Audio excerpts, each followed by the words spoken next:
আজকের এই ভিডিওটি প্রাইমারি রিক্রুটমেন্ট 2022 সালে যারা সিলেক্ট হয়েছে তাদের জন্য। তাদের বিভিন্ন প্রশ্ন নিয়ে আজকের এই ভিডিওটি। যেমন কাউন্সিলিংয়ের যে নোটিশ সেটা আসতে এত দেরি হচ্ছে কেন, বা কাউন্সিলিং কি আদৌ হবে নাকি ওরা ডিরেক্ট ইন্টিমেশন লেটার নিজের অ্যাড্রেসে পাঠিয়ে দেবে, স্কুল চয়েস কিভাবে করব, কোন কোন স্কুলে ভ্যাকেন্সি রয়েছে সেগুলো কি আগের থেকে জানা সম্ভব, তাহলে আমি আমার নিজের পরিচিত স্কুলে বা কাছাকাছি স্কুলে যোগদান করতে পারি। এবং মোস্ট ভাইটাল যে এটা হচ্ছে যে কাউন্সিলিংয়ে আমাকে কি কি ডকুমেন্ট নিয়ে যেতে হবে, কয় কপি করে নিয়ে যেতে হবে, কিভাবে নিয়ে যাব, এইগুলো নিয়ে আজকের এই ভিডিওতে আলোচনা করব। Dear viewers, welcome to my channel.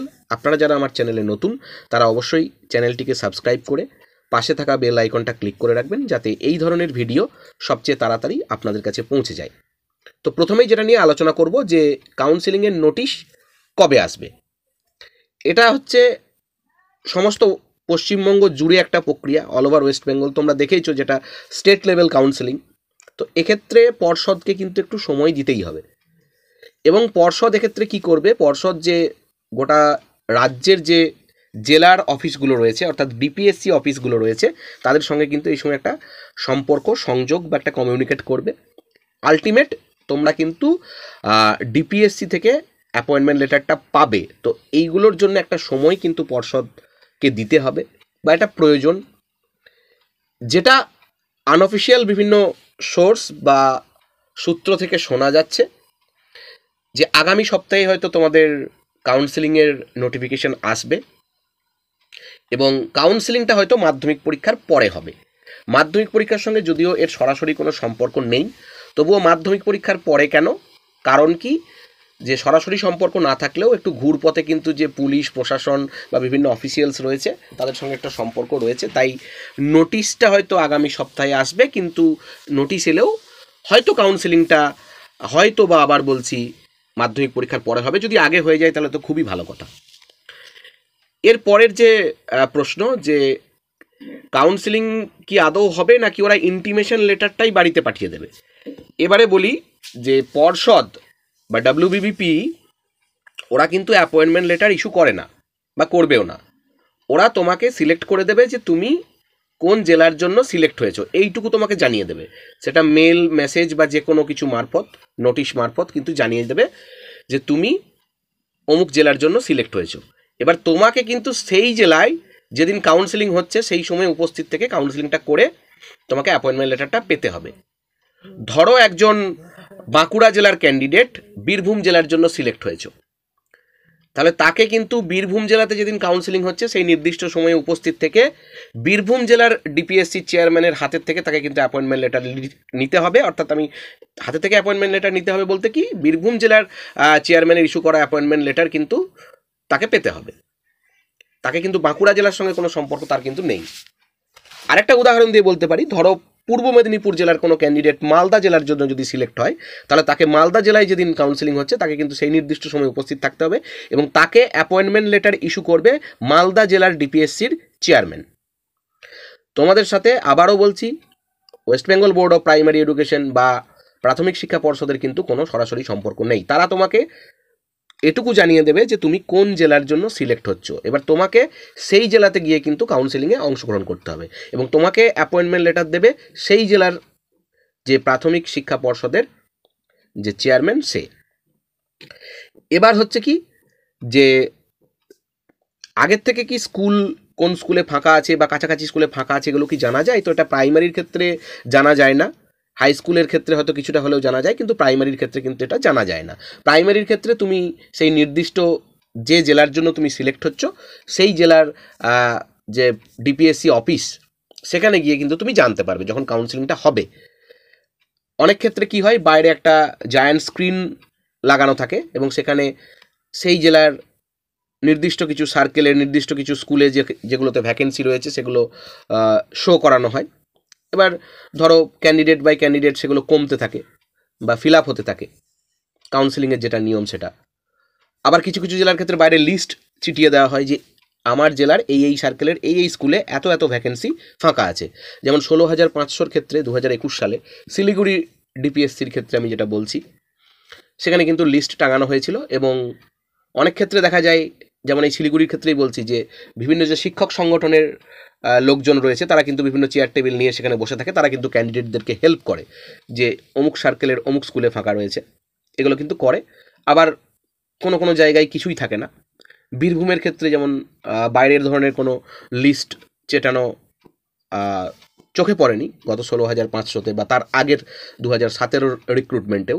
এখানে কি হয়, একদম তুমি হলে গিয়ে যারা অফিসিয়ালস থাকে তারা তোমাকে জানায় যে আপনি অমুক স্কুলটা আপনার জন্য হয়েছে। এবার সেক্ষেত্রে আপনি হয়তো সেটা ভালো লাগলে নিয়ে নিলেন, বা যদি একটু রিকোয়েস্ট করেন যে স্যার এটা আমার একটু দূর হয়ে যাচ্ছে বা এটা একটু সমস্যা হচ্ছে, আমাকে এটা বাদ দিয়ে অন্য কিছু দেন, এটা অনেক সময় গ্রাহ্য হয়, অনেক সময় গ্রাহ্য হয়ও না। তো বিভিন্ন রকমভাবে কিন্তু এই কাউন্সেলিং প্রক্রিয়ার যে বিষয়টা বললাম সেটা কিন্তু হয়।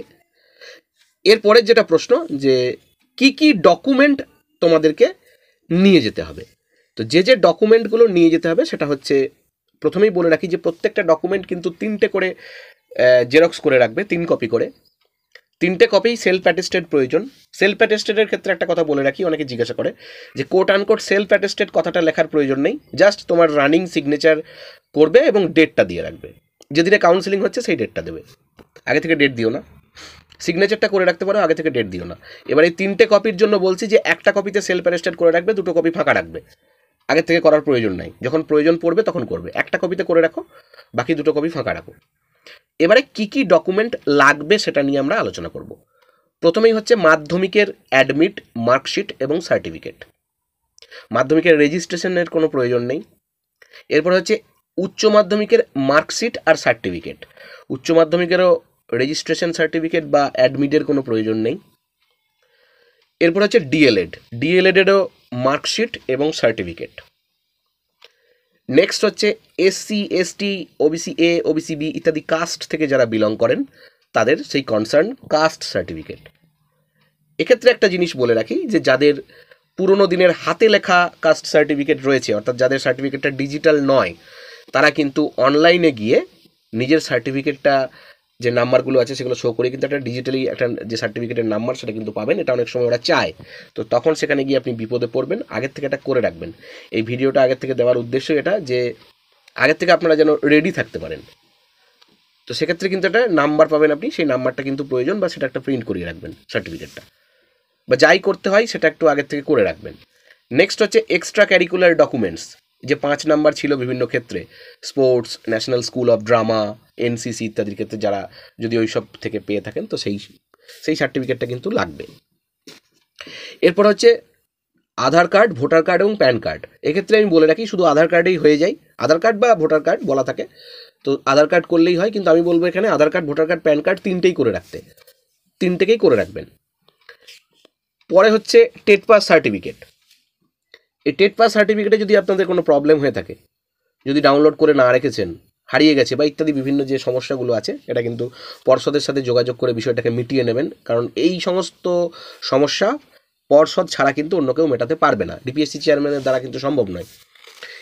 এরপর হচ্ছে আপনাদেরকে যে জেলার জন্য সিলেক্ট করা হচ্ছে আপনি জানলেন কি করে, সেই সংক্রান্ত কিন্তু যে ডকুমেন্ট, সেটা ধরুন আপনাকে মেল করলো বা আপনাকে কোনো নোটিশ করা হলো বা একটা নির্দিষ্ট নোটিফিকেশন আপনার নামটা রয়েছে যে আপনি বাঁকুড়া জেলার লোক, আপনি বীরভূম জেলার জন্য সিলেক্ট হয়েছেন, বা আপনি পূর্ব মেদিনীপুর জেলার লোক, আপনি মালদা জেলার জন্য সিলেক্ট হয়েছেন।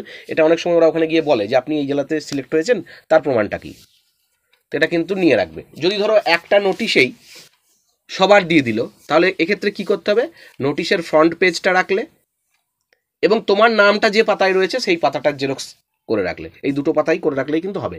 নোটিশটা যদি এখন 100 পাতার হয় 100 পাতা জেরক্স করার দরকার নেই, ফ্রন্ট পেজটা করলে এবং যে পাতায় তোমার নামটা রয়েছে সেই পাতাটা করবে। এরপর হচ্ছে তোমরা যে ইন্টারভিউ দিতে গিয়েছিলে সেই ইন্টারভিউয়ের কল লেটার বা অ্যাডমিট কার্ড যেটা বলছো সেটা একটু সংগ্রহে রেখো, লাগবে না কিন্তু সংগ্রহে রেখো। এই দুটোই আমি যেটা বললাম, লাগবে না কিন্তু সংগ্রহে রেখো, কারণ যদি চাই তখন কিন্তু বিপদে পড়বে। এরপরে একটা ভাইটাল জিনিস হচ্ছে যেটা মহিলাদের ক্ষেত্রে বা যারা হবু শিক্ষিকা তাদের ক্ষেত্রে, নাম পরিবর্তন, বিশেষ করে পদবীর পরিবর্তন। বিবাহের আগে এক রকমের পদবী ছিল, বিয়ের পরে একটা অন্যরকম পদবী হয়ে গেছে, বা অ্যাড্রেস চেঞ্জ, অ্যাড্রেস চেঞ্জটা অনেক সময় মেল পার্সনের ক্ষেত্রেও হয়। এগুলোর ক্ষেত্রে কিন্তু ফার্স্ট ক্লাস যে ম্যাজিস্ট্রেট রয়েছে সেখান থেকে কিন্তু এফিডেভিট করিয়ে রাখতে হবে। এই কাজগুলো তোমাদের কিন্তু আগের থেকেই করিয়ে রাখতে হবে। আগের থেকে ভিডিওটা দেওয়ার উদ্দেশ্যই তাই, যাতে তোমরা প্রস্তুতিটা নিয়ে রাখো। কারণ নোটিফিকেশন দিয়ে দিলে তখন দেখবে নিজেই একটা ব্যস্ততার মধ্যে হুড়োহুড়িতে এগুলো ভুলে যাবে। আর কি করবে, 4 থেকে 5 কপি কালার রিসেন্ট ফটো করিয়ে রাখবে। ফটো এই যে ফটোগুলো কিন্তু লাগবে। আর একটা স্ট্যাপলার সঙ্গে রাখবে, গাম সঙ্গে রাখবে, ব্লু এবং ব্ল্যাক বল পয়েন্ট পেন সংগ্রহে রাখবে। এগুলো নিয়ে যাবে কাউন্সিলিংয়ের সময়। তো এটুকুই ছিল আজকের এই ভিডিওতে আলোচনা। তোমাদের যদি এছাড়াও কোনো প্রশ্ন থাকে অবশ্যই কমেন্ট বক্সে করতে পারো, আমি আমার সাধ্যমতো উত্তর দেওয়ার চেষ্টা করব। পরবর্তীতে পর্ষদ থেকে যখন কোনো নোটিফিকেশন দেবে সেটা নিয়ে আবার বিস্তারিতভাবে আলোচনা করব। আগামী দিনে নতুন চাকরিতে তোমাদের জন্য জয়েন হওয়ার একরাশ শুভেচ্ছা জানাই। ভালো করে চাকরি করো। ধন্যবাদ।